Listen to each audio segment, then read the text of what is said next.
everyone, we're back.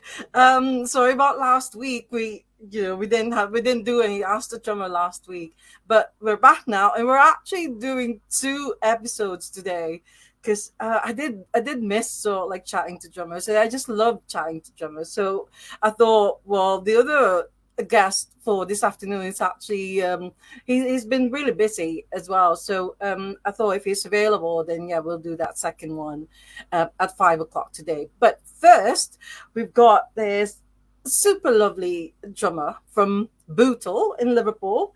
It's we were just chatting before going live, before going online, and he's just really funny. It's so funny. But anyways, it's Monday today, not our usual Sunday slot, and it's now gone 3 minutes past 2 o'clock in the UK. It's 3 minutes past 9 in Manila. I hope some of you, my dear friends, are still up and watching us, joining us in Manila. But yeah, I'll bring on my guest now. I thought he disappeared. All right, my dear friends, please welcome Waka Staffo. Oh my God, I saw you there and I thought, oh my God, he's just disconnected. He's disappeared. You're okay? You all right, Anne? Yeah. How are you? I'm sound. Yeah. I'm gonna. Oh shit! 1 second. One second. We were talking about this, having a bit of a swear word, but it's okay. Is that is that the battery? No, I forgot my teeth. Oh. If I talk like I'm eating sausages, it's because I keep forgetting to put them in. Oh, okay. It's fantastic. They're in. Yeah. Anyways, how are you? I'm sound, Yeah. Health-wise, because the last time I saw you, I think I'm still suffering with long COVID. I've got carpal tunnel in my hand, so I have to use these grips, to hold the stick, because my hand just goes totally numb. So I'm just like that, you know what I mean? But you've got to soldier on, haven't you? Yeah, definitely. Especially if you love your job, so if you love being a drummer, you've got to do it. Well, when you got gigs coming up and you got a pracky and that, and your arms just locking and you can't feel nothing, you know what I mean? It's hard, but I don't class myself as a drummer. I class myself as a beat keeper. Ah, a beat keeper. Yeah, that's a really good one. That's very good. But no, I remember when I saw you last time in Bootle. That's a Bootle festival. Yeah. You still damaged your nose. Is that okay now? Yeah, that had I fell through my mate's ceiling, didn't I? We were doing a dormer on his house, and I fell through the ceiling, and I done me back in, and with me back, I had this massive bruise on it instantly, and this big lump appeared, and as the weeks was going on, I kept falling over. I had no feelings in my legs. I was like, oh, what's this? And one of them occasions, I fell over and butted the floor and broke my nose and had 2 black eyes. And that was just before the festival. The festival, yeah. But I was healing a bit there. But the funny thing about that festival is I was on the sick because I was on loads of medication because I was on diazepam and all kinds because it was about 2 days before the festival. I was in the house and I was on at a long COVID online meeting. So Yeah, and I went to stand up and there was no feeling from down below. And I was like, oh, what's going on here? And then I ended up, I was sitting in this chair where I am now for 7 hours until my mate come home from work and said, please take me to the hospital. got us to the hospital. I had MRIs and all that, and I had a slip disc, this lumatoba lump, this big lump, was pressing on me sciatic nerves, so I had no. Oh God. I couldn't walk or nothing, you know what I mean? And when they give me the diazepam and these other medications, I was like, off my head, you know what I mean? All subbed up and all that, but I could actually move again, you know what I mean? Yeah, yeah. So we played the festival, and this is the funny thing about it. One of your videos was, you put online of us on the festival. It got sent to my boss in work, and I got sacked. Oh my God.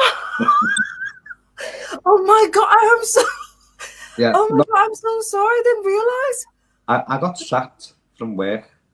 He said if I could play drums, I was available for work instantly. But when I went through the appeals and all stuff like that, it was the medication, which I'm not allowed to drive a bus. So I couldn't do any harm sitting, because I was getting physio and everything. And they said, have you got hobbies? And I said, yeah, I play drums. And they said, well, keep doing that for rehabilitation, for the towards your back and your movements and all that. I was like, oh, sound. I said, so I wasn't going to do it, but because of all the meds was in my system, I was like, I'm doing it.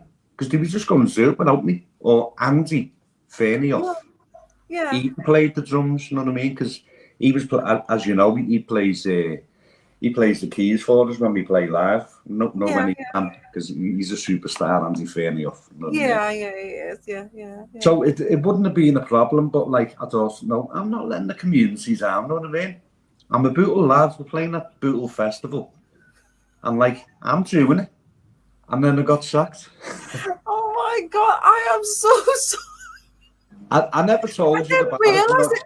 And I didn't tell you about it because you'd have been gutted, you know what I mean? And you'd have been, oh my God, I've got him into trouble and all stuff like that. But like, it wasn't that. It was the medication. I was on 5 lots of medication that you cannot drive on. So they done it the wrong way. And then in the end, they said, well, it was misconduct because you never told us you were going to do it. I said, listen, I was in that much pain and off my head with the medications. I said, why have I got to tell anyone what's happening to me? You know what I mean? I said, I went and seen your doctor, and then the doctor signed me off. I said, so there wasn't a problem. You know what I mean? Oh, so it was all good. So I was off for a bit longer. You know what I mean? But I didn't realize. If I had known, I wouldn't have posted videos and stuff. It's just that, the band didn't say anything. I mean, no. As I said, it was like, because it happened so quick after the festival. Yeah. You know what I mean? So it was like, oh shit. I'm doing one for the community and get sacked because of it. But it's not. It was all good in the end. You know what I mean? But that was a little story about Bootle Fezzy. I'm really sorry about that, but you're okay now, work-wise. You're okay. Yeah, I've been back in work now for about 8 months. Okay. I said over the last 2 years, as I said, I got COVID like 2 years ago, and I was off for about 10 months with it, and I got back into it. Started, I'm on inhalers and all, tablets and all that now for the long COVID. I'm me breathing. I said, but it's like trying to get things done by the doctors. You're getting referred, and I've got like 3 referrals. One's for like a breathing test, one's for ASD, and one's for carpal tunnel. And these, you're talking about 14, 15 months I've been waiting to just to be seen. And like, it's so wrong, you know what I mean? But I've just got to soldier on. Yeah. Deal with the pain. I do deal with the pain. None You of it. deal with the pain, yeah, and you're okay today, and you're here on Ask the Drummer. I'm here. It was like, yeah. So thank you so much. But anyways, I've got to do the welcome, so like the welcome part of it. So God, that's a story. I was all like thinking, oh my God, I got someone sacked because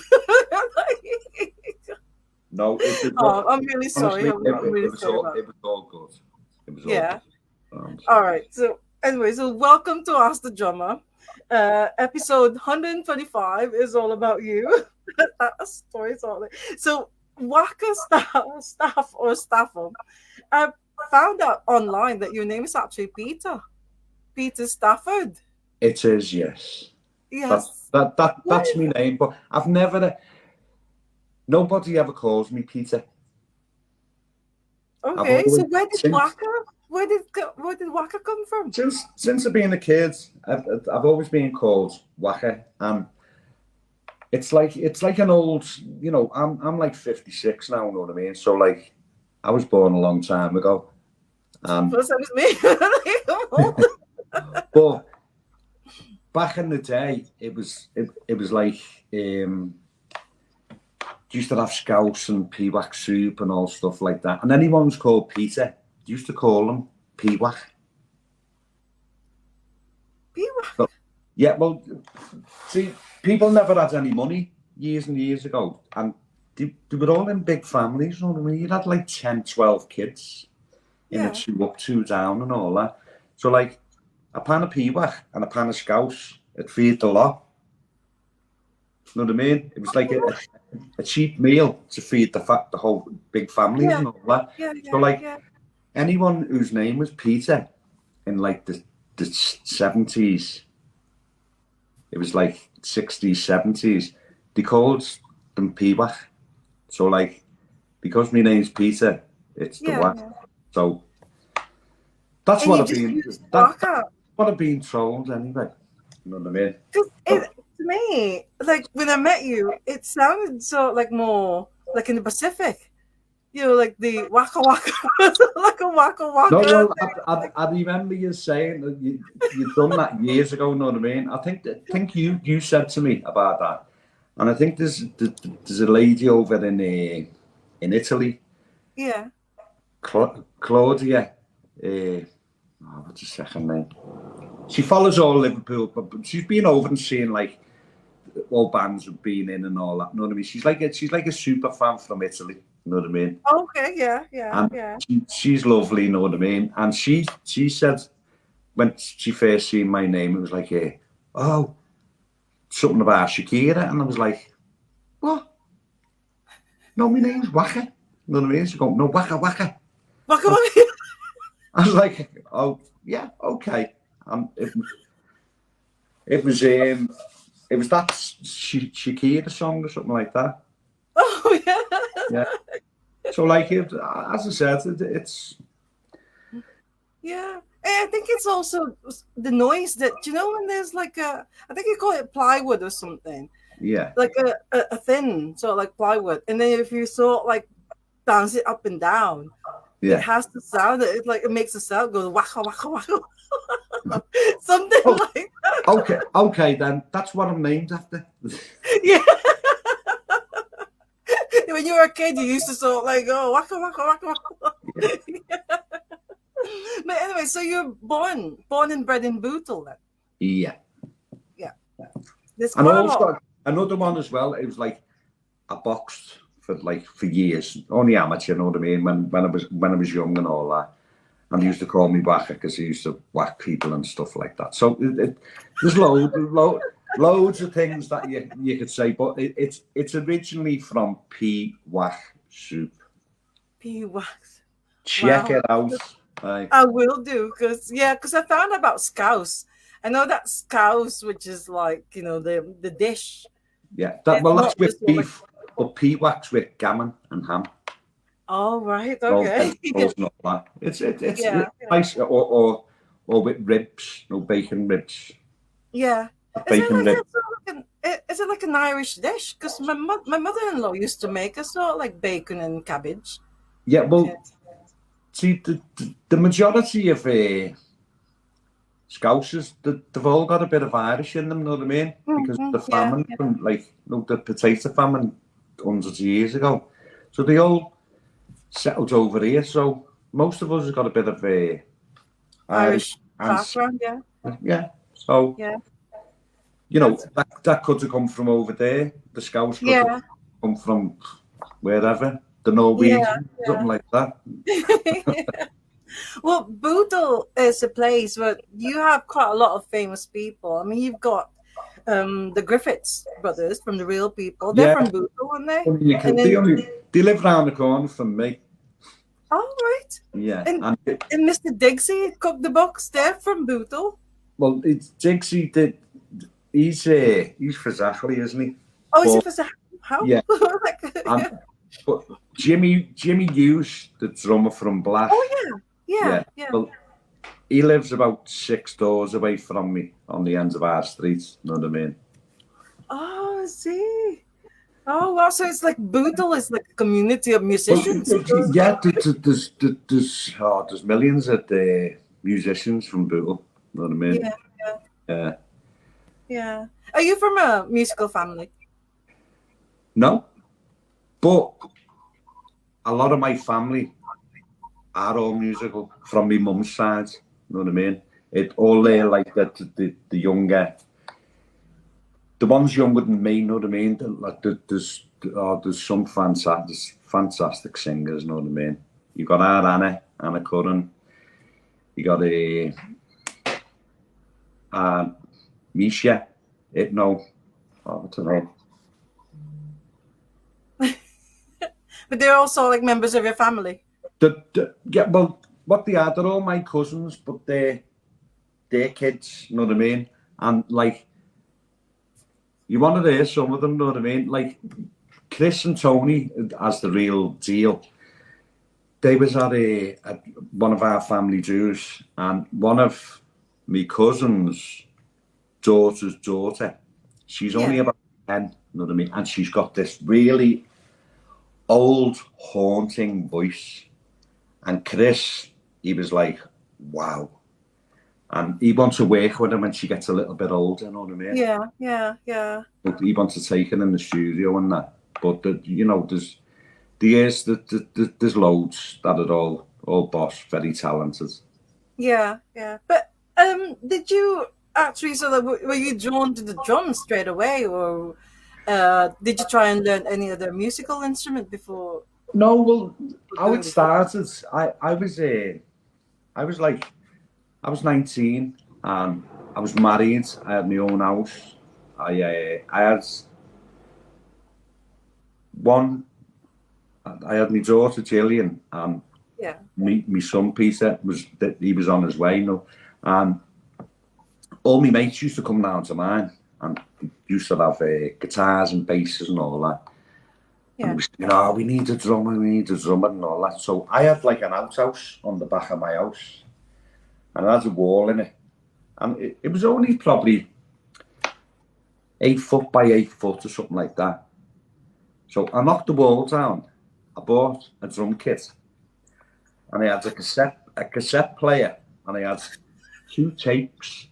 One was AC/DC, Back in Black. Yeah. And the other one was Paranoid, Black Sabbath. So I just used to press play on that and bang along.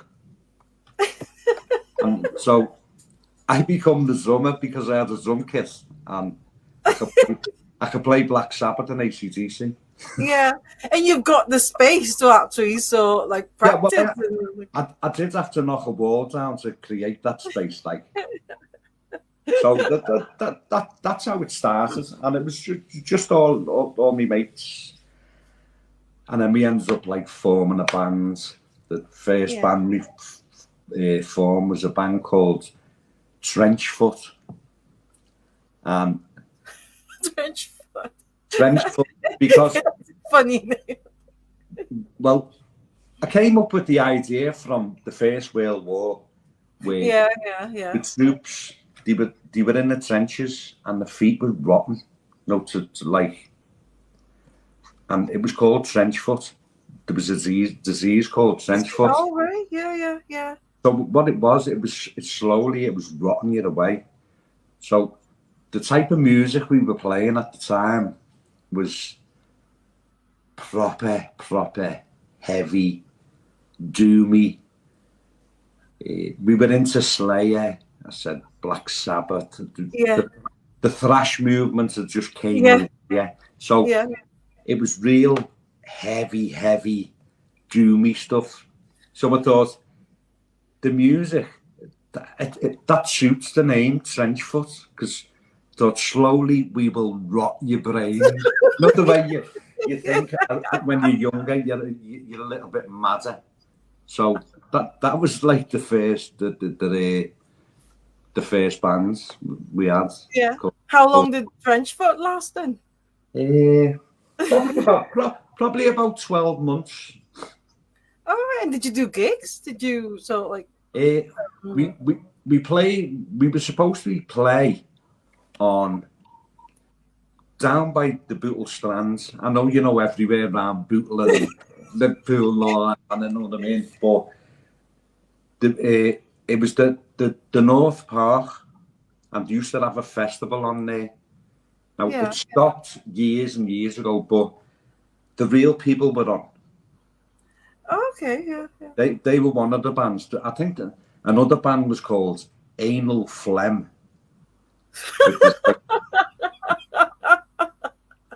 The likes of Julian Cope and everyone played there. It was like it was boss. You know what I mean?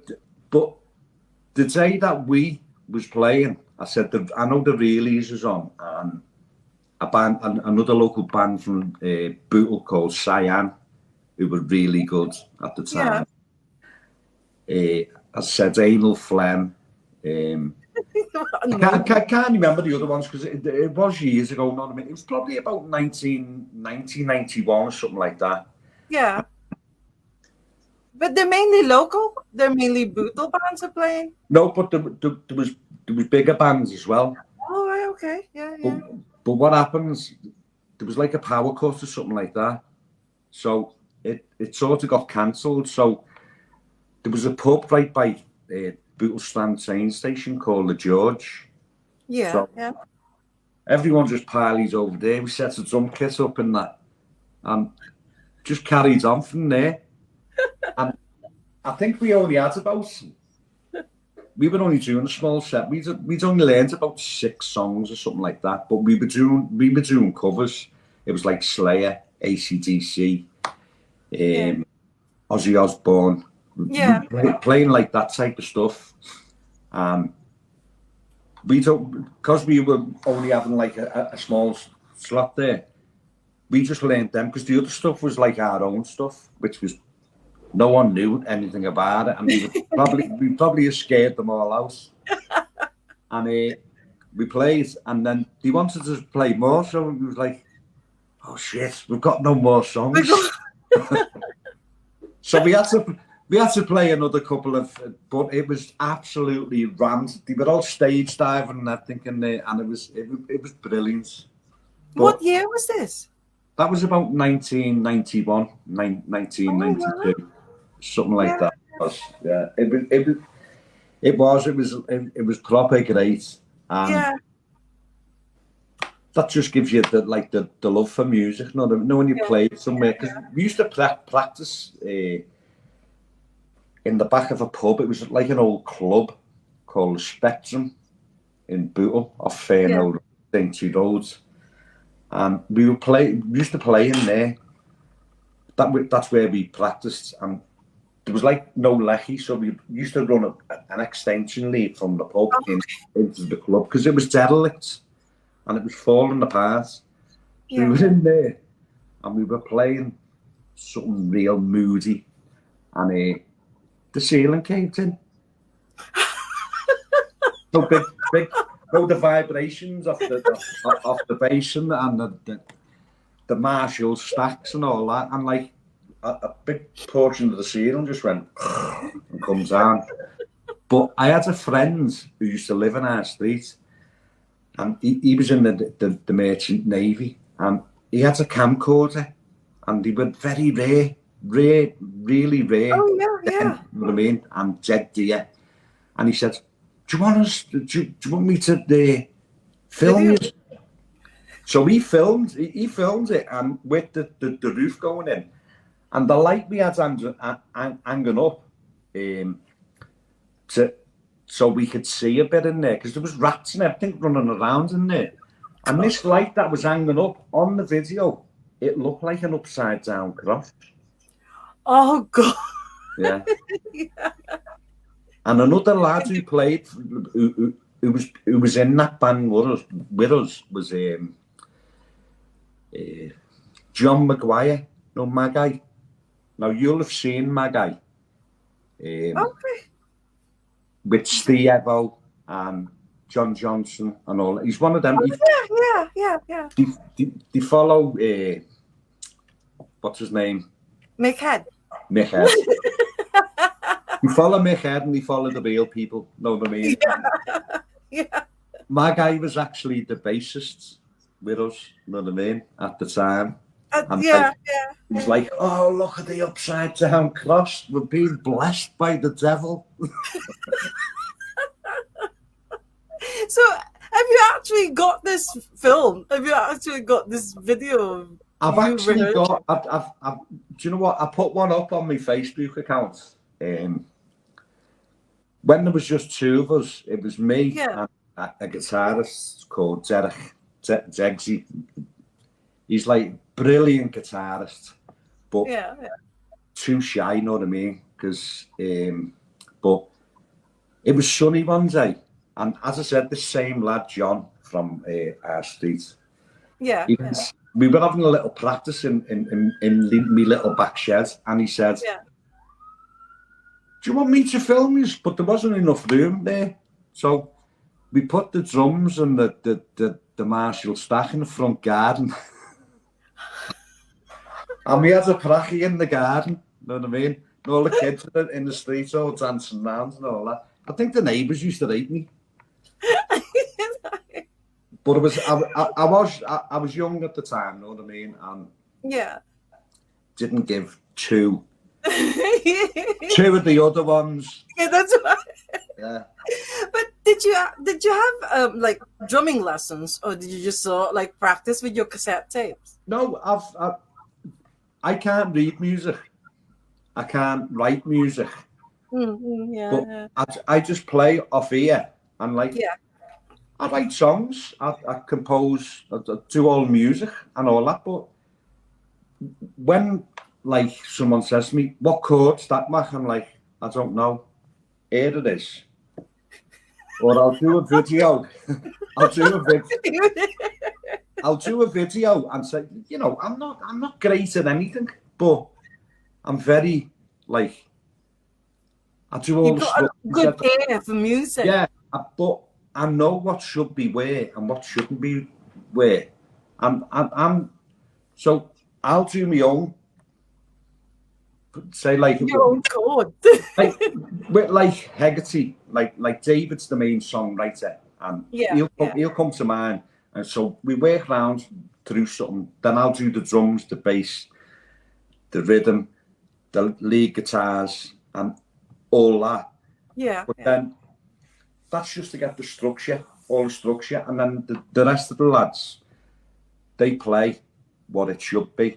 But as long as we've built a song, you can work on it in the house, and then when we come to practice, we smash through them. You know what I mean? So that's basically the way we sort of do songs. Well, the majority of them.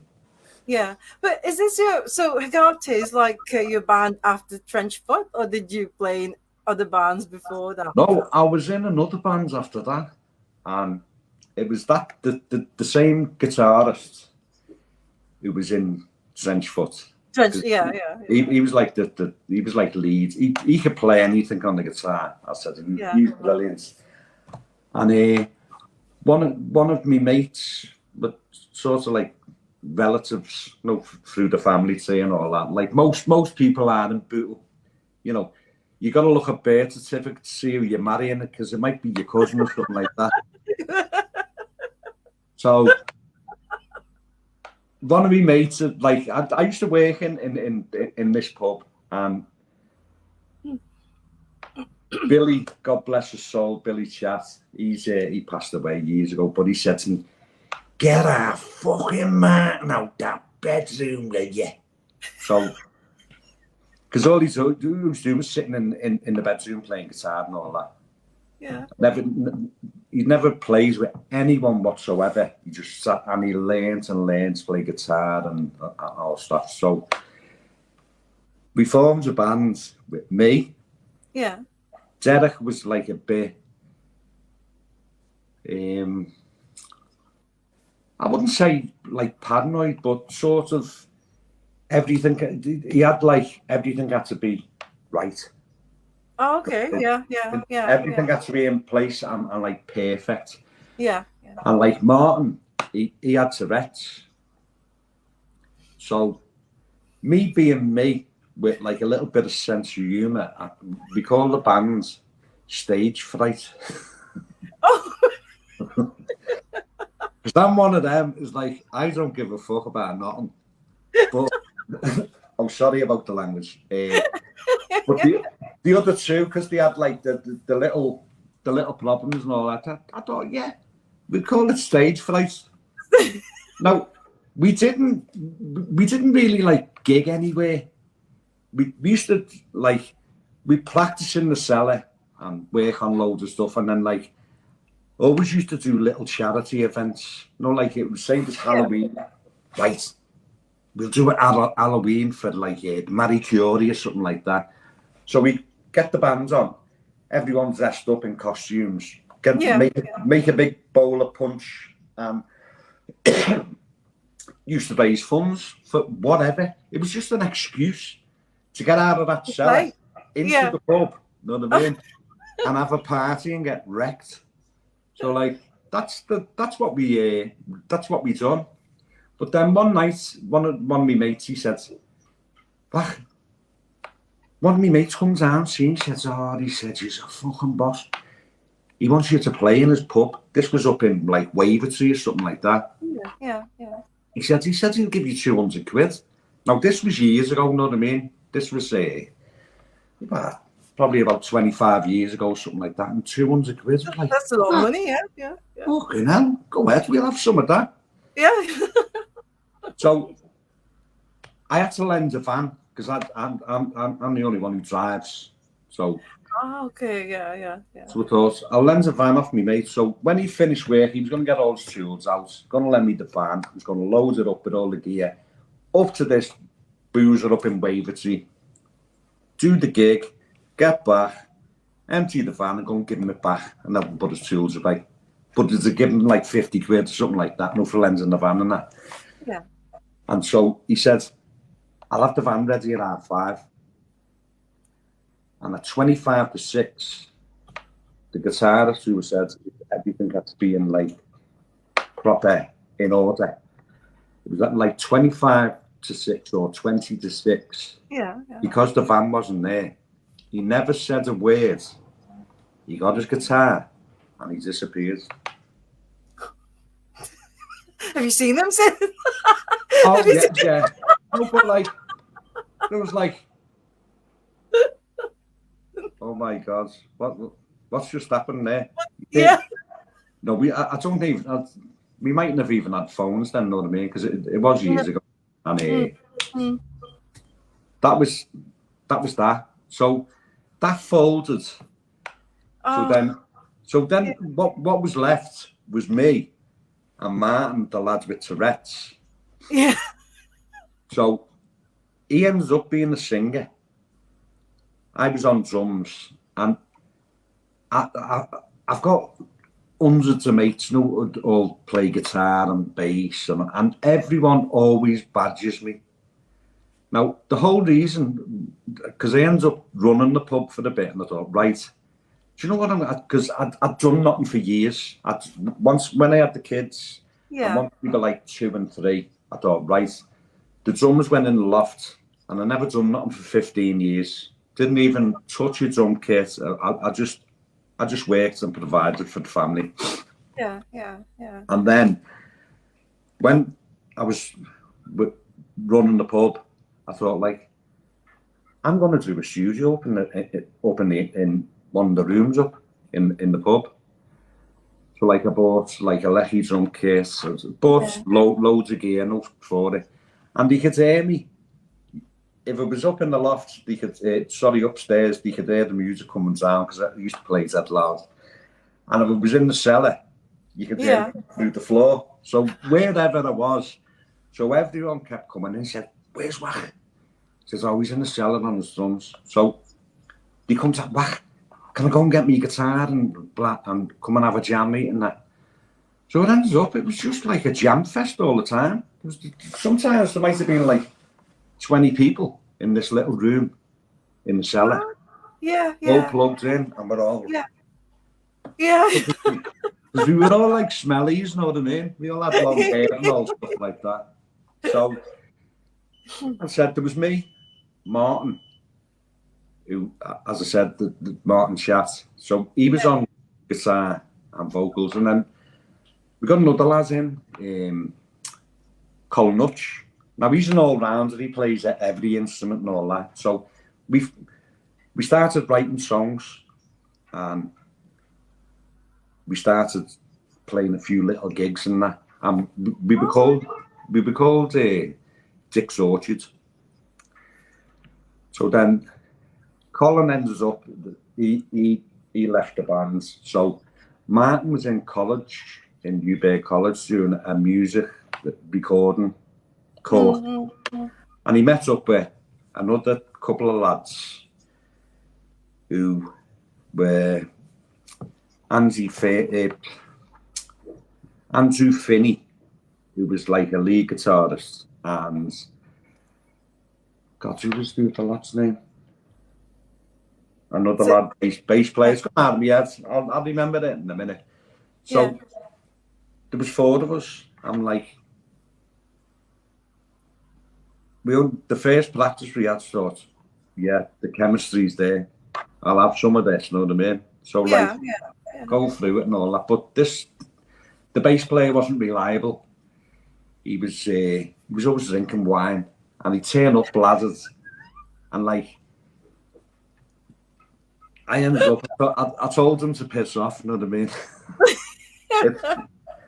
When I think back about it now, I think like, I was an ass, but I wasn't. It was like, I told him, stop turning up pissed. And he wouldn't for a couple of practices, and then it'd be the same and all that. So what I did, I told the 2 guitarists and myself, we stopped playing. And this bass player, he was that pissed. He's still like that, playing the bass, shaking his head and all that, for about 2 minutes, and then he stopped and he went, I was like, what's going on? "He's okay." And I went, "Put that in your bag and fuck off." And it was like, I thought, do you know, at the time, I was like, I was fuming, you know what I mean? Because I'm like, I was just fuming. And I didn't kick him up the arse or nothing like that. I just said, well, Darren, I've got someone called Darren Kane, and he said that Dick's Orchard were a great band. Well, Darren, he comes into the story in a minute. Oh, is that okay? Oh no, hey, he'll be in soon. Don't worry about that. Tell you what, hey, round of applause for Darren Kane. He's a superstar. He's a superstar. Yeah, but so this guitarist, now this is how we come across Pod Cousins. Now you know Pod. Yeah, of course, yeah. He's been like my sidekick for a long time, Pod. I love Pod. He's boss. Yeah. He doesn't listen to you sometimes, which he should do, but he's great, Pod. Our Pod. So this, and Andy Finney, he said, "I've got a mate there who played bass." He said, "His name's Pod Cousins." I said, "Get on the phone." So we rang him up, said, "Pod, do you want to come and have a jam?" says, I'm with this, like this band and all that. And he went, where is it? And he said, oh, it's in the Aintree pub. He went, give us 10 minutes. And he turns up with his bass, Yeah.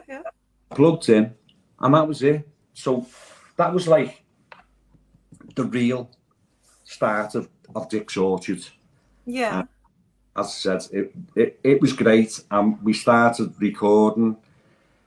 We used to go into Igloo Studios up in, at the time it was, I think it was on where the comedy club is in town, with that Ricky Tomlinson place. Oh, okay, yeah. But That was, so you've actually released. You've released a sort of like no, an album, or? we didn't really release it. Oh, you recorded it, but it was like We've got 12 songs there recorded. It probably will come out one day properly. Yeah. But as I said, it's all there. I want to mix it a bit. I think it needs. Needs a bit on it, because it wasn't. It's at a good level, great level, but it's missing a few little bits, and I can hear things that need to change. Okay, yeah. Because that was recorded about between 2007, 2008, or something like that. In fact, it wasn't the last session we done for the recording of that album was in Sugar House Studios in St Helens. Oh, yeah. And it was something like £650 a day. Whoa. And I think we got blagged because they'd been in touch with us and said, listen, we're part of Atlantic Records. We've got like a distribution with Atlantic Records. I was like, yeah. It's a big company, isn't it? Yeah, it was like Atlantic Records. Sounds, you know what I mean? Yeah. So we'd go in and record a song. But just before that all happens, we were gigging everywhere with Dick's Orchard, up and down the country. It was great, lovely ride. It lasted a good 10 years. You know what I mean? We play anywhere. If someone goes, do you want to play here? Yeah. And in our van, off we go and play. Yeah.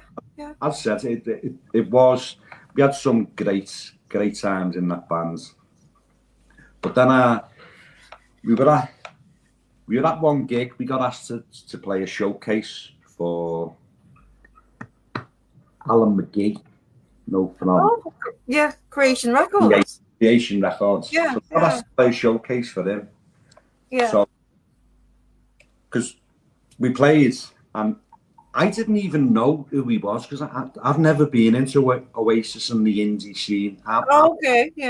I'm strictly a metalhead.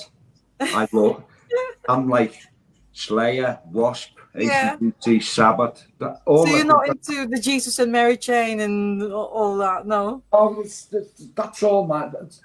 Don't get me wrong.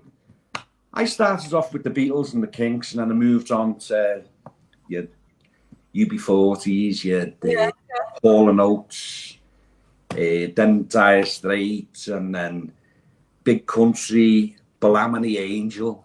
I love Blam and the Angel. Yeah. The first time I seen Blam and the Angel was supporting Big Country, because I'd been to see Big Country about 20 times. I loved them. Oh wow! Because like I go and watch Everton season ticket holder, and your football chants. Well, that's what Big Country was. But music. Yeah. And jumping up and down, singing to everything, but like proper terrace type songs. Yeah. And that's with Stuart Adams, isn't it? Yeah, with Stuart Adams. I loved all that. But then that Blam and the Angel supported them, and they were only a three-piece at the time. That's right, the brothers. The three brothers.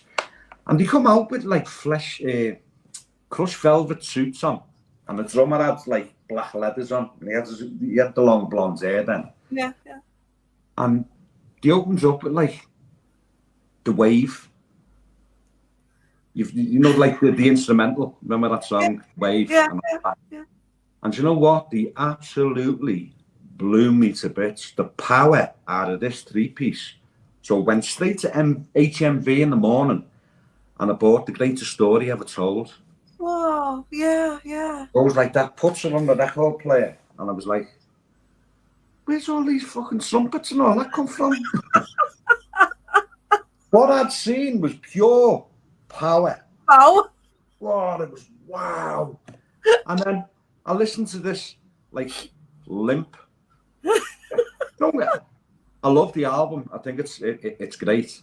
Yeah, I love that album as well, yeah. But from being like a proper pure metalhead and then going to that, I was like, yeah. Is this the same band? But the wave was on it, you know what I mean? Yeah. Well, they're like a brilliant band live, isn't it? It's like I've seen them about 10 or 12 times since, and they never disappoint. I love them, you know what I mean? I think they're great. But big shout out to them for getting me into more metal, you know what I mean? Because from that, I started discovering like the heavier stuff. Because what I seen there, I was like, I'm more into the power here now, you know what I mean? Yeah. So, and then, as I said, the thrash scene come along, and that was it then. I was like, well, here I am. And then I wanted to be in the band because of like, it was so fast and and he was singing about all kinds, you know what I mean? All mad stuff. So yeah, that's. But this is so different from Hegarty, though. It's what? The music scene that you're interested in, it's so different from Hegarty's music. Because it's like, so what happened to Pod? I mean, you know, because he's with you in Dick's Orchard. Yeah, but see, with Dick's Orchard, we were like a rock band. It was like it was. Is it similar to Balaam? So like, is it sort of like kind of similar to Balaam and the Angel? No, but actually, when I was talking about this showcase, that Alan McGee, he pulled me over and he went, "Listen, don't take this as like pulling you down or something like that." He said, "Yous were absolutely fantastic." He said, "Yous are the closest I've seen of a British band to Neil Young." And I was like, "Oh, wow, sounds." Yeah. But one of my mates said, "Who's that big fella with the hat on?" You know what I mean? He said he's got on the phone, goes, "Oh, fucking listen to these." And he's got it like that while we're playing live. So he said, "When's your next gig?" And I said, "Oh, 2 weeks away in the Zanzibar." And he went, "Right, make sure you're on fire." I was like, "Oh, right." So he goes to Zanzibar, does a sound check. Our singer decides, I'm going to stay in town and have something to eat. No, after the sound check. Yeah. So he's still in town and that. Ends up meeting a loads of nutters from Bootle on the brandy and all that. So like we're about to come on stage and he stands up on the front of the stage and he's a tall lad. He's about 6'2", Martin. And he went like that and buttered the overhead monitor and knocked himself clean out. Flat on his back like that. No! Yeah. Oh my God. I couldn't remember. He couldn't remember the words of the songs. He was all over the place, staggering everywhere. And like, do you know what? It was... So did you see Alan McGee there? Did you see Alan McGee? No, he'd sent 2 record companies up, and one of the record companies was they were like a Chinese from somewhere from China, and Pod, being Pod, decided to sit in between them, put his arms around them. He says, are you coming to bed with me? Our singer's flat on the floor, knocked out, bladdered. So it sort of went a bit tits up. I was gonna say, is that the end of the Dick's Orchard? No, so that, you know what? So I was fuming. I was absolutely fuming. I seen Tony, the Tony Butler, and I went, so get us in next week. Said Saturday night, such a time and all that. And we come back and played the following week and smashed the dead in, you know what I mean? But it was too late then. But that was just to get the angst back out, you know what I mean? All right. Yeah. You're only as good as your last gig. I always used to say to the lads, I used to say to them, right, you can have 2 pints before you get on that stage. Whatever you drink on the stage and off the stage, I don't give a shite.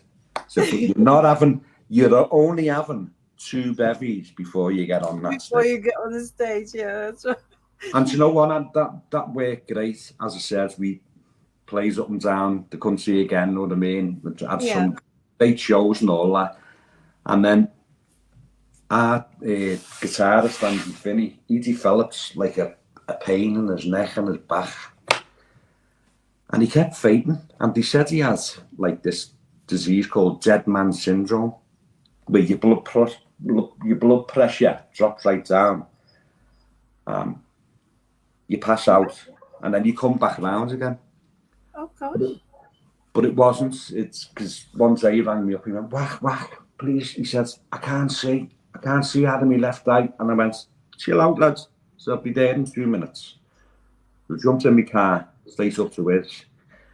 And he was like, hyperventilating. I can't see. I said, right, you know, I'm going to take you to the St. Paul's Eye Hospital in town. Yeah. Took him up there. He seen like an optician in there or something like that. And he went, right, straight up to you've going in with a specialist. And he said he had a tumour behind his eye. Oh, God. Yeah. Oh, goodness. But this tumour was actually, when it like filled with blood or whatever it like breathed, it was pulling on the string behind his eye and made him blind in his eye. And what it was attached to a pancreas tumour, which was attached to his organs. And what it was doing, it was like very hard to detect. They grow on like an organ or something like that. And what it was doing, it was squeezing his windpipe. And that's why he was fighting. So it wasn't this pancreas tumour. And from then, we went into that Sugar House studio about 2 weeks later. Like, when we were in there, he collapsed. And the engineers, they said, what's wrong with him? And we're walking past with drums and guitars and stepping over and says, oh, it's all right, he'll be awake in a minute. He's got dead man syndrome. And once he got that diagnosis with his eye and the pancreas, we buried him 6 weeks later. Oh, no. And that's when the bands split up then. Oh, yeah, we split up. There was a little bit of in-house fighting and stuff, but nothing major, but we just couldn't carry on without him. So we went in to record a song called Rum Do, and it was about Maggie Thatcher and the Tories ruining the country. Yeah. But because our singer Martin decided the week before, because we said we'll practice all week, because this is this Atlantic Studios one, this one Sugar House in St. Helens. So we'll practice. He decides to jump on a cheap flight to Spain. That, like, and never told me. So I went, well, fuck you. We're not doing Rum Do. We'll do this other song called Hotel. Yeah. And it was the song that Andy wrote, because he worked in a hotel And it was about missing his missus because he works from 11 till 7 in the morning. Okay, yeah. Yeah, I don't. Well, you probably find it online, that song called Hotel. And so that was his swan song. So we recorded that, and then he passed away like 6 weeks later.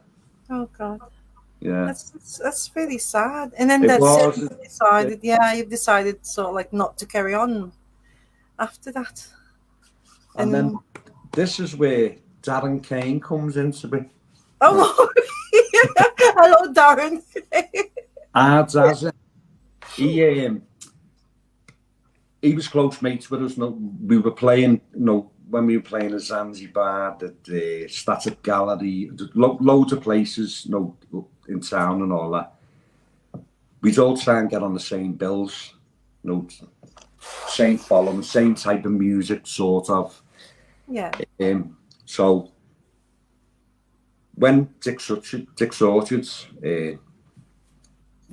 and Andy Finney passed away, yeah, me and Darren wrote a song together about Andy. About Andy, yeah. It was called Better Place. So we formed a band. It was a collaboration of Darren's band, which was called Sia, and Dick's Orchards. So we done like a little collaboration. Yeah. Which we even played live a couple of times as called The Wayward Travellers. Oh, okay. Yeah. So then we ended up because we done the song together. We done a couple of gigs and all. Oh, this is great. This. So we carried on as The Wayward Travellers. Same again in the studio. We done a 4-track EP, playing up and down the country again and that.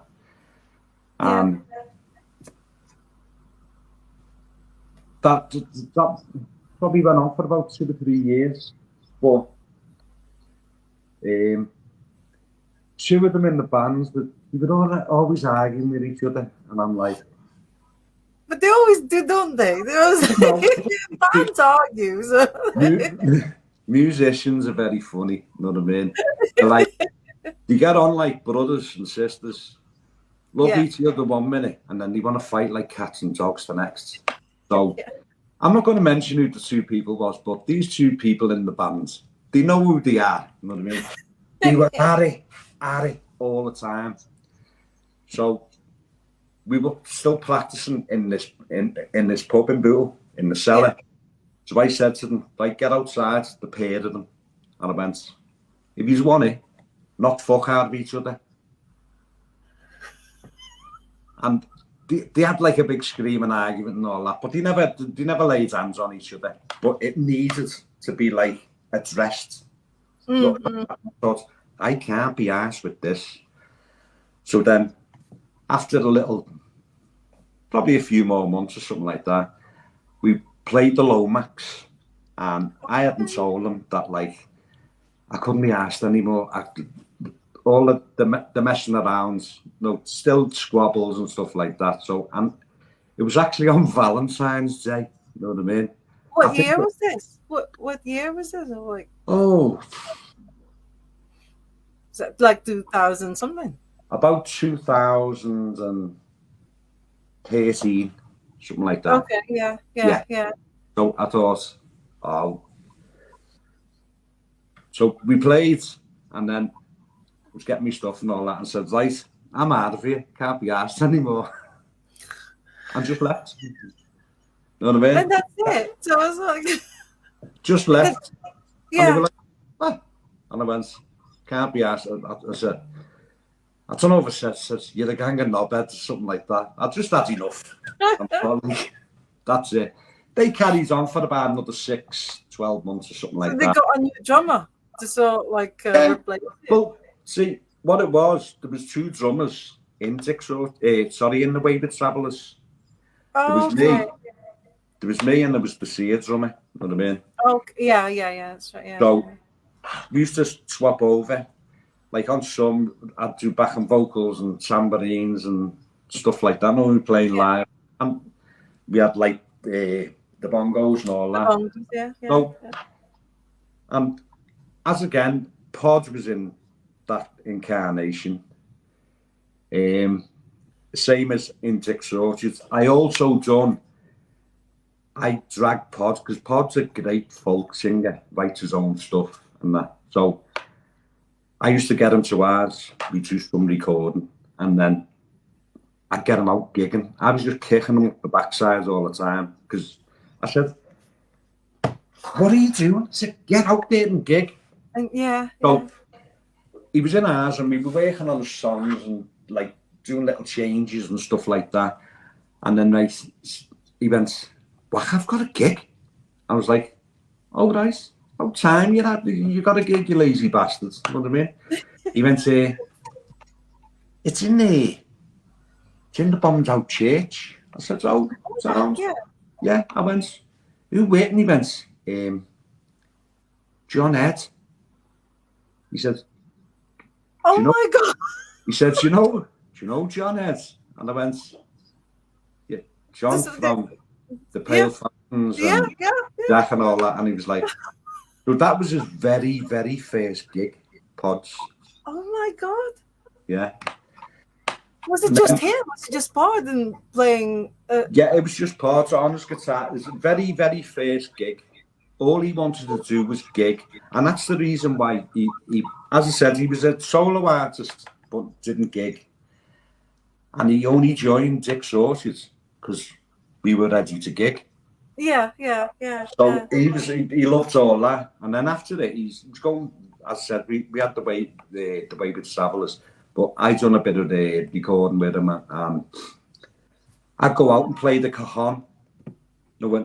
Played like with Misery Guts and all that. I don't know if you remember Misery Guts. It was another band. Yeah. Band from Over the Water. The Little Tramps. They're brilliant bands. There's two. They're not really going now, but two superb like bands. Them two. So we played with them. Played a few gigs and then done nothing then. I was doing nothing. I just thought, like, do you know what? I'm just going to carry on writing some songs, do a bit of recording in mine. Yeah. And then one of my old mates, he's been a good mate since like school times when we were going to watch all metal concerts and all that. And he went, "Whack, you couldn't do us a favour, could you?" He said, David. He says, "He writes his own songs and all that." He said, "But his recordings, the rubbish." He said, "Can you come round to yours and will you record for him? So it sounds good and all that." And I went, "Yeah, send him round." Now I knew David because I obviously I hung around with his oldest brother. Yeah. David was only a little toddler, know what I mean? When we were going to concerts and all stuff like that. So he comes round and I said, "Right, go on, play something." So he plays a song, and it was "I Only Dream." But it went on. Yeah, so it went on for about. I recorded them. I thought, like, that's way too long. You know what I mean? To keep people's attention. Yeah. So I said to him, Egg, because we call him Egg. You know what I mean? He's the Egg Man. The Egg Man. Yeah. So we call him Egg. So I said, Egg said, "That's way too long, mate." He said, "You need to like take a verse out." Yeah. This, that, and the other. I said, 7.5 minutes long, and he went, "Bob Dylan just sung 7.5 minutes long." And I went, "You're not fucking Bob Dylan." So do you know what? He doesn't like me saying this. Like, he went, and I never seen him, never heard from him. Like, of course, "You cheeky little bastards." To myself, I thought, I'm not loving it.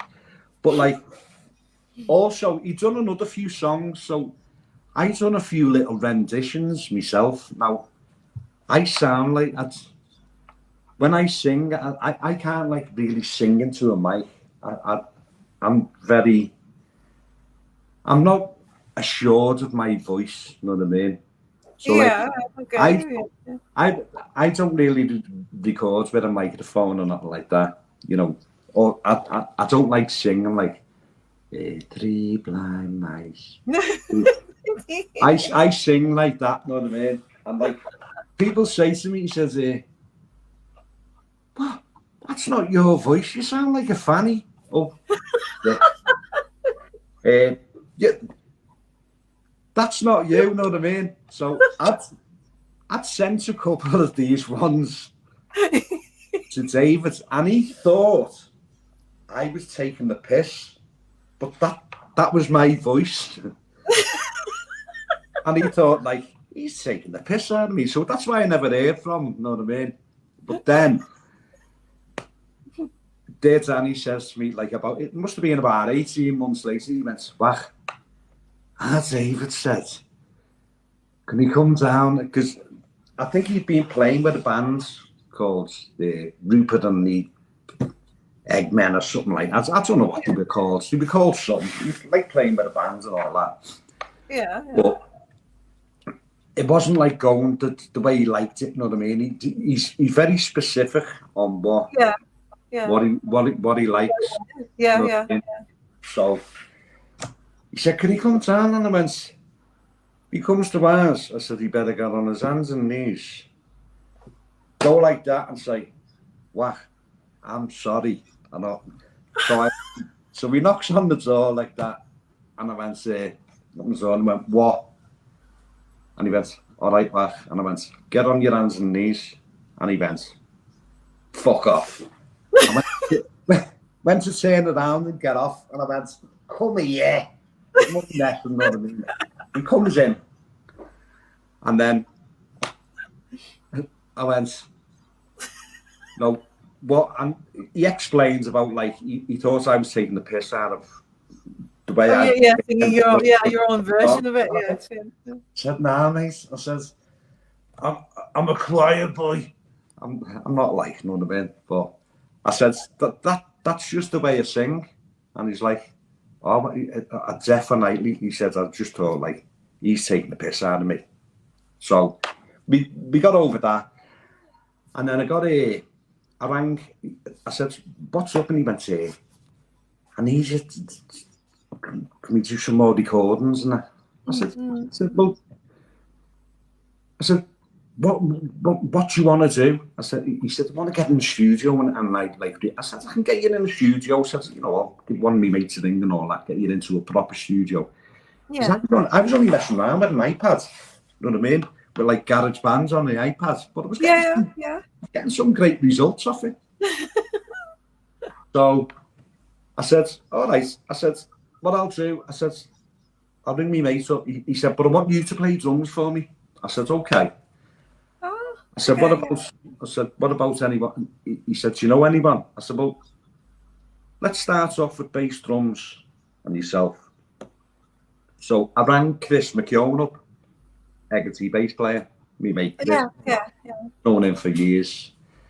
Because Pod wasn't really doing nothing, so I thought, I'm not going to try and force you to do something, because all you want to do is gig.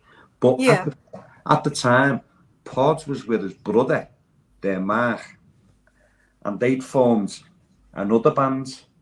And I'm crap at remembering the name. Barzell, they were called. Yeah. Okay. So he was with that. So I thought, I'll get Chris in. So we come into our house. So I had me cajon, David on acoustic, and Chris on bass. Mm-hmm.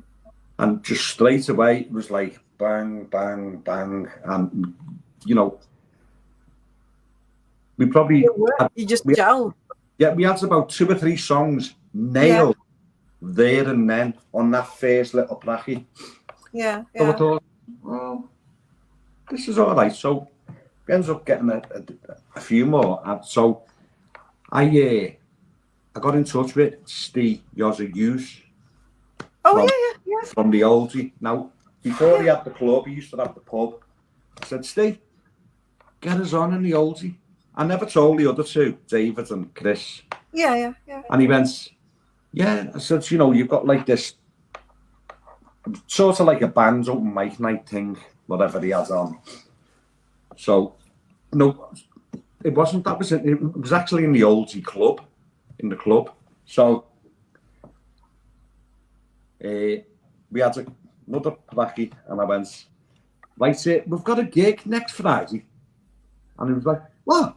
And I went, we're playing the Oldie next Friday. And he's like, serious? And I went, yeah. And he went, oh, it's right. So we played there, and that was it. We decided then, right, that sounds. He played in front of people.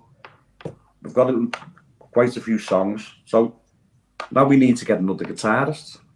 So the guitarist that got in was the singer, rhythm guitarist out of Dick's Orchard. Oh, so he comes in. So we ended up we done an EP called The Unintended Rebellion. Yeah. That was our first release. Now we released it through a record company down south, Nub Country Records. Yeah, so this is with your name as a band, so like. Yeah. But that's also his name, isn't it? That's his last name. Who's? Hegarty, David Hegarty. That's his last name, isn't it? Yeah. Well, the reason why we said we haven't got a name, I said, all right, we'll call it Who's Hegarty, and he's like, no, Hegarty. Sorry, you're like Hegarty. Yeah. Said, oh no, you can't do Who's Hegarty, because our kid will wanna, because he's a Hegarty. He'll jump up with a guitar and all that. So it was like, we were just laughing all, so we just left it as Hegarty.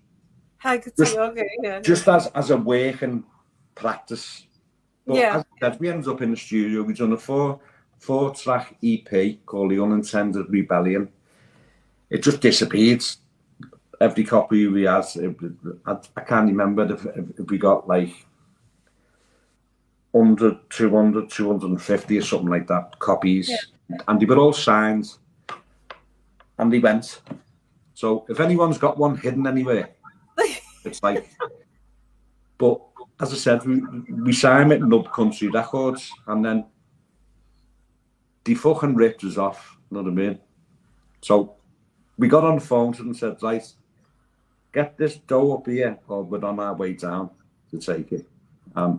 They paid us whatever, and said, right, fuck that contract off, you know what I mean? So we got out of it, and then we just started doing our own stuff. We were playing. I said we loved playing the Zanzibar. That was like our den. But Tony, he'd always say to us, "Wak, will you play on this night?" Wak.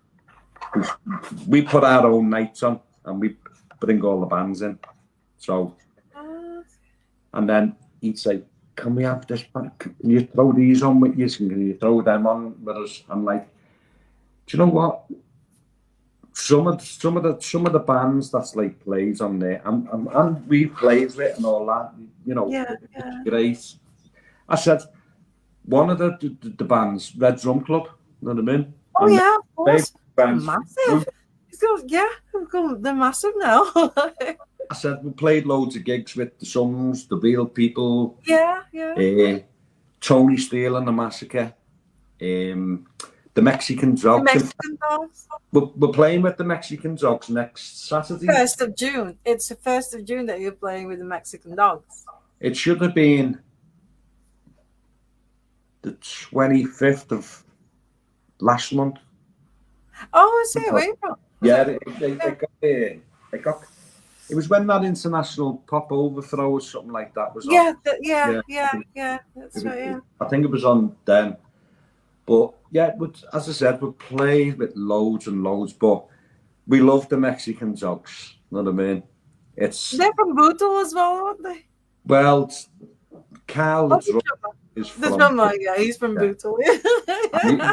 you got Sonny and Gaz as well, two boss lads. You know what I mean? Yeah. But they're going places, and the cheap thrills as well. The lads, you know, Oh yeah, yeah. they're boss and all They're that. amazing though. Yeah, they're Some amazing. of the bands that's coming out of this city at the moment is unreal. And Yeah. they're going to put Liverpool back on the map. It's going to be like Brutal Bolton, Shefton, what was it? Beat. It's going to be like the Beats, yeah. Mersey Beat all over again. Yeah, that's like, right. Yeah. with boss bands. It's a proper healthy place, this city, for bands. It's just the venues and some of the inny outies that goes on. There is it's incredible. There's definitely a click. There's been a click in the city for a good few years. Good few years. And half of these events that you try and get on, you don't know about, and then it comes out to play for this, and the lineup's already sorted. You know what I mean? So we just go like that. Fuck off. That. And people say, "Why aren't you on this? Why aren't you on that?" I'm like, never get the opportunities. You didn't know. Yeah. So it's not about that. You know, we're five lads. We all work. We've all got like mortgages and kids, to entertain and all that. So it's really, really hard for us, as a band, especially at this stage of like our lives and that, to be able to do a lot of gigs and stuff like that. But next week, with the Mexican Dogs at the EVA, what is it, the East Village Arts Club, in the loft, it's going to be with the Mexican Dogs. That's going to be our last gig. You know what I mean? That's going to be our last gig. I mean, last gig ever. Yes. No way. It's going to be, well, David's struggling with his voice. Oh, I see. He's been having problems for a couple of years with his voice. We're still going to, for the foreseeable future. Let's say it that way, then. Right? For the foreseeable future, this is our last gig. We played yesterday. Sorry, not yesterday. Saturday. My wife organised a festival. Oh, right. Yeah, and it was called the Rowan Park Festival. It was to raise funds to try and get the Rowan Adventure Park, which is for disabled children, rebuilt. And we've done fantastic. It raised over nearly £7,500, and she's done it all in 6 weeks. When we wife, so I'd like to just. Wow. She's a little superstar, me missus. She's boss. Brilliant. She's going to bring so much joy back, because these kids have got nowhere to go. They're disabled, autistic, everything. It's needed, really needed. It got condemned last year, so as much fundraising that we can get through to get it back. That's very good. Well done. Yeah. We have Hegarty played. Anthony Russell and his band, he played. Dead Pony Club, Ryman for Orange, Spectrum, Katie Rose. I'll tell you what, there was some girl on, her name's Nid Commands. I'll tell you what a voice. Oh my God. What I'm going to do, I'm going to try and find a link, and I'll send you it to you. She sings. Okay, But the people who sings out there as well, Tony Donaghy from Liverpool bands, he come all the way down from Huddersfield. Darren Kane done he provided the stage and the PA, engineers, and absolute superstar. Does couldn't. I'll take my hat off to you, but but we had to Yeah, get it's a bit of a out. shock, so like finding out that it's your last ever gig until maybe David so like Well, has. hopefully we've got loads and loads and loads and loads of songs to record. Yeah, yeah, So hopefully we're gonna try and put probably we just do singles and singles and singles. No, and work on stuff. And you know, if we get a call to play like Glastonbury or Reading or something like that, we might consider it or something like that.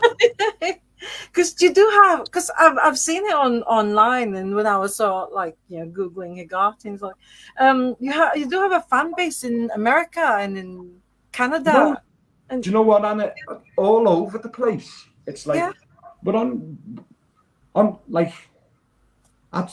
we don't really know how to work out our socials properly and all that. You know what I mean? But we just love making music and like try and put a smile on people's faces. That's what we're all about. You know what I mean? We're not in it to be the biggest band in the world.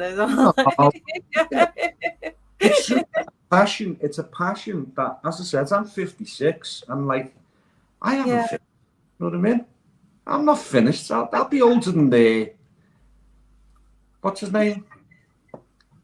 Who's the oldest one out there at the moment? I'll be older than Mick Jagger and all that. Mick Jagger, yeah, the Rolling Stones. Don't worry about. But you know what? We put together like a cover band, and we had 2 practices. And I said, my carpal tunnel and my brain, they weren't working. I was like, shit, what song are we playing? I was like, oh my God. But it was just entertainment from start to finish. And you know what? It made so many kids and families happy that this could be an event that we take on each year and build it and build it and build it. Yeah, and make it like an annual festival. Yeah, Yeah. Give it a couple of years, we might even get like Paul McCartney's like headline, something like that. That's right. Or Mick Get Mick to headline it. Yeah, it's great to give something back to the community, and especially when they need it. You know what I mean? And these kids need this, so we're all for it. Yeah. So if you want to put a link on it, we've got a Kindle page there. Okay, yeah. I can add it to the GoFundMe page. I'll send you a message. Yeah.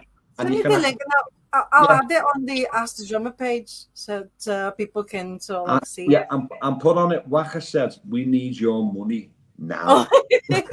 No. I'm only messing, you know what I mean?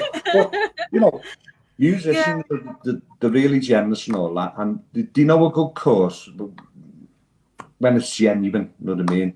It's I think it's great to do to give back to the community. I said we've done it over the years that many times, but I keep getting injuries and like my days of like climbing mountains and doing 25 miles rowing in boats and getting bit by horseflies and all that. You might be a little bit past me. Or abseiling, like Brian Nash, Mr. Nasher, he did like abseiling, didn't he, for some charity? I was like, the rope would snap on me. I put too much weight on. Yeah, so that's that. But back onto the Hegarty front, as I said, this is going to be our last gig on Saturday. I said we'll just say for the foreseeable future, but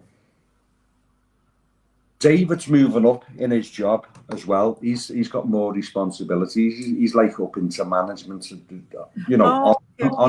So his daughter, she's signed for a professional football team, and with all our kids, they're all like they need us 24/7. So it's dead hard for us to do stuff. But Yeah, we will get some. We will get some music out. And yeah. Because I said, I'm not going to sit on my ass and like do nothing. You know, I'm still going to be. I want to go to the recording side. I want to be like, like the producer. along them lines. I'm not saying that it'll ever happen, but I'll try. Yeah. So your dogs. Are they the Mexican dogs? That's the Mexican dog. So like for your. It was, yeah. What it is. I was like playing. My missus has just come. My wife's just come back from Speak Hall. As Oh, soon as the dogs hear a noise, we've got 3 dogs, and they're just like rah, rah, rah, rah, rah, rah, rah. And they're only like this. so they're just happy to see you. To see, Oh, to you know, they love her, they adore her. They love her yeah. more. Well, no, I'd say they love her more than me, because all they're after is something to eat. As soon as they see one of us, it's like food, food, food. Well, I've only got like 4 more questions for you, and they're really quick questions because I know it's like half 3 now. So so first one, Tommy Westwell. He's actually this question was from a while ago. He said, "Who's your favorite drummer ever?" Well, it's funny you say that, because I couldn't say one, because as I've been like growing up, over the years, they sort of like, I've liked one, then I've liked another, and they're all sort of different. You know what I mean? Yeah. So you could, if you say, I started off, I thought Ringo Starr.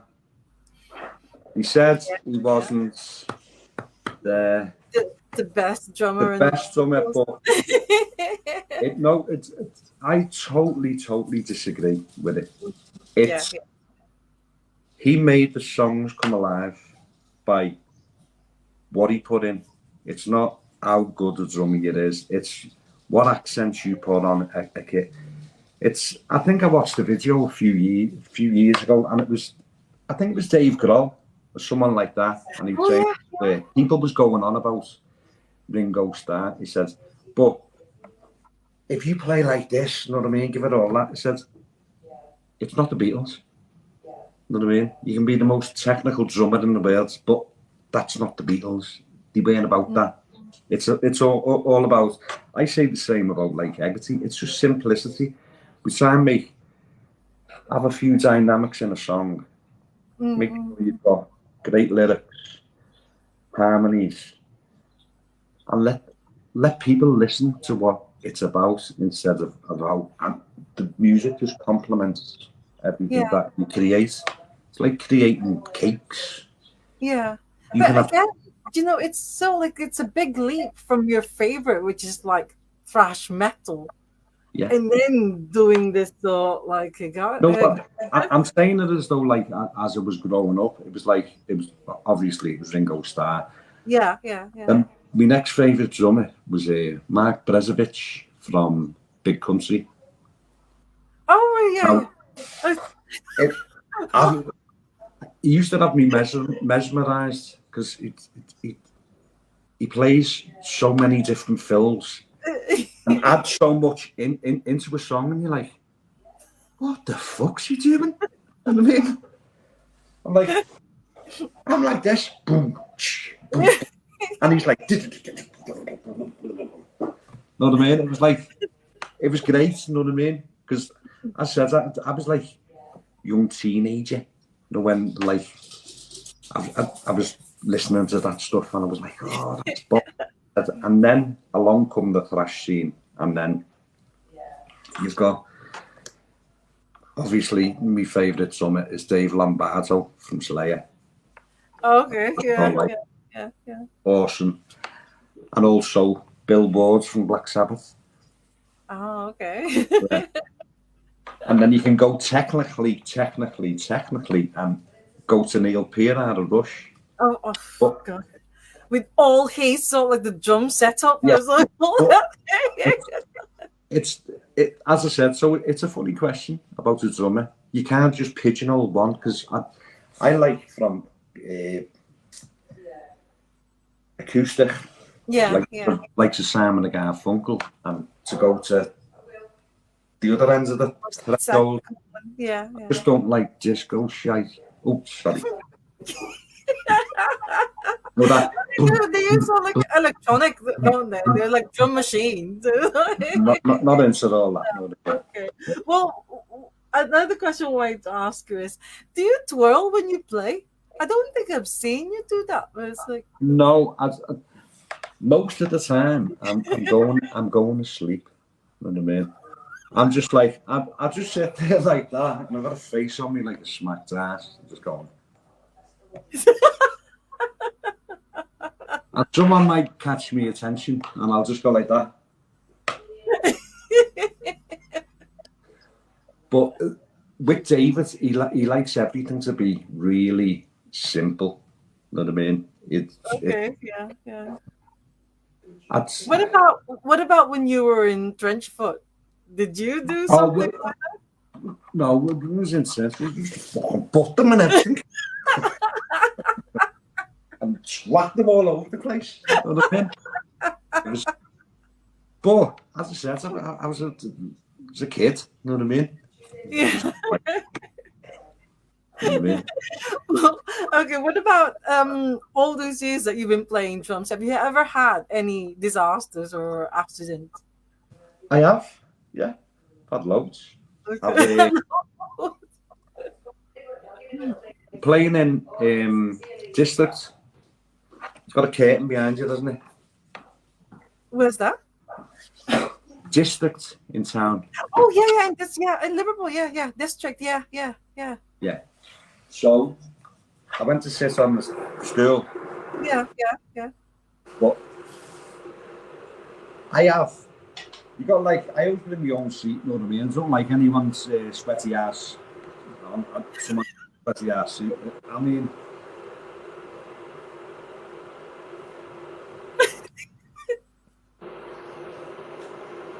and I have this ritual of that. It's got 3 feet on it. So 2 go forward and 1 goes back. Yeah. So I'm on it. And then I went to move it. I went through the curtain. God. Another time we were in, I've been in the match, you know, that Everton season ticket holder.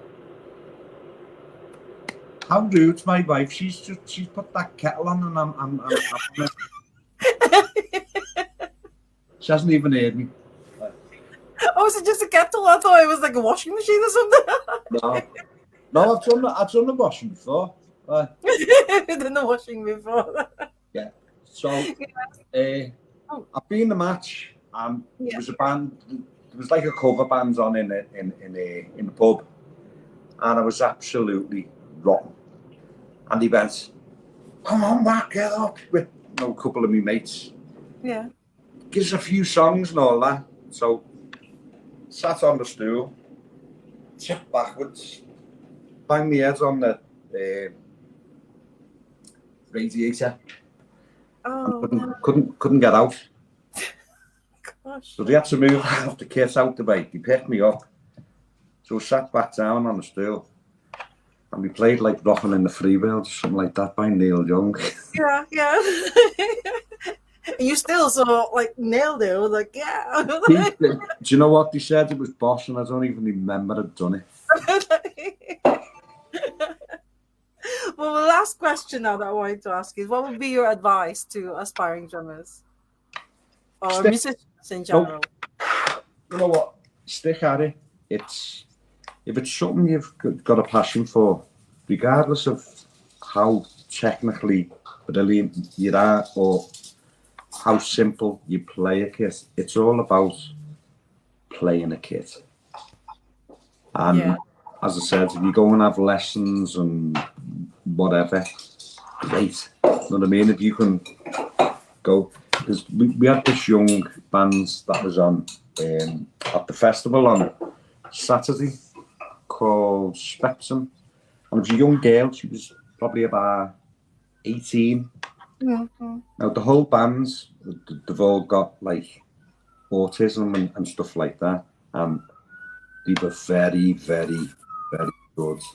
Oh, yeah. And this girl was like, she was way more advanced than me. You know what I mean? She was giving it all over the place. You know what I mean? I was like, you're gonna be fucking boss when you're older. Because there was another lad plays with years and years ago, and he worked in Andy's drum clinic in Cheapside up in Dale Street in the city centre. Yeah. And he was a little Chinese lad, and he had these gloves on. And I've never seen anyone play as fast as this kid. They were in like a thrash metal band, and he was at 150 miles an hour. Oh, God. Oh my fucking God! Even if you were like a spider with 8 legs, you wouldn't have kept up with this kid. And he was about 15 or 16. Really? Wow. Seriously. Yeah. But I don't know what he's doing now. Nothing. But he's probably in Slipknot or something like that. You know what I mean? Yeah, that's right. He was like a spider with 8 arms. Yeah. Incredible. Yeah. Well, I have to let you go now, and thank you so much. But do you want to just invite everyone to the gig with Mexican Dogs on the 1st of? I mean, I'm really sad that it's your last one now. But if you want to invite our friends, especially in I'd love to. Right. Yeah. This coming Saturday is the 1st of June. Yeah. At the East Village Art Club on Seal Street, Liverpool City Centre. Get your backsides down to see the Mexican Dogs with Hegarty. I do apologise, I can't remember the other 2 bands that's on, but they're supposed to be Boss as well. So if you can, grab yourself a ticket online. Yeah. Down there and give us a wave. Yeah. Well, good luck. Yeah. Hopefully, I don't know my schedule because, like I've said, I've just come back from a tour, so I'm gonna see. Hopefully, I can get to that gig. Yeah. Because especially if it's your last one now for a while, so I would like to go and see, and Mexican Dogs as well, because Mexican Dogs are amazing, aren't they? So that's the rockin' auntie. Aye. Yeah, yeah, that's right. Well, thank you so much, Waka. It's a really nice name, that Waka. So, nice for having us on. And I've said to you many a time, I said, look, what do you want me on for? You know what I mean? No, I really enjoyed it. It was really great fun, and I love hearing that because I've only known about Hegarty, and I didn't know about the other bands. And Dick's Orchard. I mean, I think because you've been on it for you've been in that band for quite a long time as well. I'm definitely gonna Google it and find out more about that. I'm sure I put like the album up on YouTube. Oh, okay, yeah. All the tracks on there. It's never been out digital, nothing like that. We've done when Andy Finney, our guitarist, passed away. Yeah. We done like a little run, and it probably was only about 50 CDs. Oh, okay, yeah. And they're all just that was just at his wake, you know what I mean? And we just give them to like people who love, you know what I mean? But yeah, that's. But I enjoyed that. You know what I mean? That was my first love. You know what I mean? Yeah. on my music journey. Yeah. Well, okay. Well, thank you so much, Waka, and hopefully see you on Saturday. If not, I'm sure I'll see you some other day as well. So, like in Liverpool, Yeah. because you're not gonna stop drumming now, are you? I mean, you're still gonna No, continue. And, I haven't retired yet. yeah, be a producer like I, Bill Ryder Jones, producing I'll, Ked's album. I'll try my best. Right. Yeah. But I've said, Well, Anna, nice one for thank you having me. so much, and A nice one to all the viewers as well who've like yeah, thank you. Yeah. up and And keep rocking. yes, definitely. What did they say? Yeah. All right. All right, See Anna. you soon. All You right. too. Yeah. Ta-ra. Bye. Bye. Bye. Oh, thank you all so much for joining us live. I really enjoyed that. He's so funny, and all those sort of like information about the bands that he's been in, and kind of music. Because I still can't pronounce it. It's like Hegarty, Hegarty. It was all like. But anyways, yeah. If you get a chance on Saturday, this coming Saturday, 1st June, do go and see them at the Arts Club in Liverpool, because they're absolutely amazing.